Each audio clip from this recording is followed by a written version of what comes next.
గీసారు పవన్ కళ్యాణ్ సార్కు చిన్నగా సలహాలు ఇయ్యడు, పెద్ద పెద్ద సలహాలు ఇస్తుంటాడు. ఇక మరి లేపుతున్నాడా లేకపోతే దింపుతున్నాడా ఎవ్వరికి అర్థం కాదు. పవన్ కళ్యాణ్ సార్కే యాస్టకొచ్చి మొన్న బహిరంగ సభలు అయితే గట్టి అరుచుకున్నాడు. ఇక మరి ఉండి ఉండి పులవెట్టినట్టే చేస్తున్నాడు. మరి ఎవరు అనుకుంటున్నాడు ఈ సారు? ఇక నేను చెప్పగానే ముందుగాల మీరే చూడుండ్రి. హరిరామ జోగయ్య సారు కాపు ఉద్యమ నేత, మనందరికీ తెలుసు గదుల్లో. ఈ నడుమ పవన్ కళ్యాణ్ సార్కు మస్తు సలహాలిస్తున్నాడు. పవన్ కళ్యాణ్ సార్ను లేపుతున్నాడా లేక దింపుతున్నాడా అస్సలు అర్థమైతలేదుల్లో. అవును మరి, పొత్తులో భాగంగా 24 సీట్లొస్తే గిన్నే సీట్లేనా, పవన్ కళ్యాణ్ స్థాయి గింతేనా అని అనుకొచ్చిండు. ఇక ఆయన రాసిన లేఖైతే పెద్ద దుమారమే రేపిందుల్లో. ఆఖరికొస్తే పవన్ కళ్యాణ్ సారే స్పందించిండు.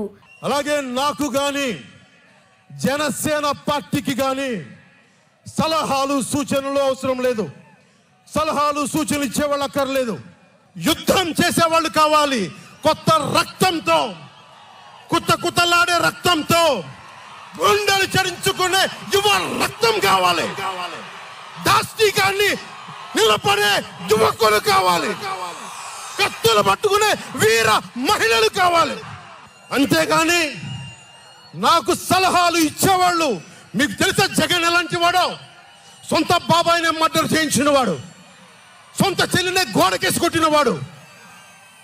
మీరు చెప్తారు నాకు సలహాలు సూచనలు. ఎవరితో యుద్ధం చేస్తున్నానో నాకు తెలుసు. ఇన్నరు కదా గది కథ. అందరూ సలహాలు ఇచ్చినోళ్లే అని అనుకొచ్చిండు పవన్ కళ్యాణ్ సారు. ఇంతన్నా నేను మట్టుకు సచ్చేదాకా సలహాలిస్తూనే ఉంటా అన్నాడు హరిరామ జోగయ్య సారు. ఈ ముచ్చట ఎరుకైనోళ్ళందరూ ఒక్కటే అంటున్నారు, కిది కాపులను పవన్ కళ్యాణ్ సార్ నుండి దూరం చేసే పనే అనా అని అంటున్నారు. అంతేకాదుల్లో పవన్ కళ్యాణ్ తోనే ఉంటా అని, మరి గిదేం మంట అని మస్తు గరమైతుండ్రు.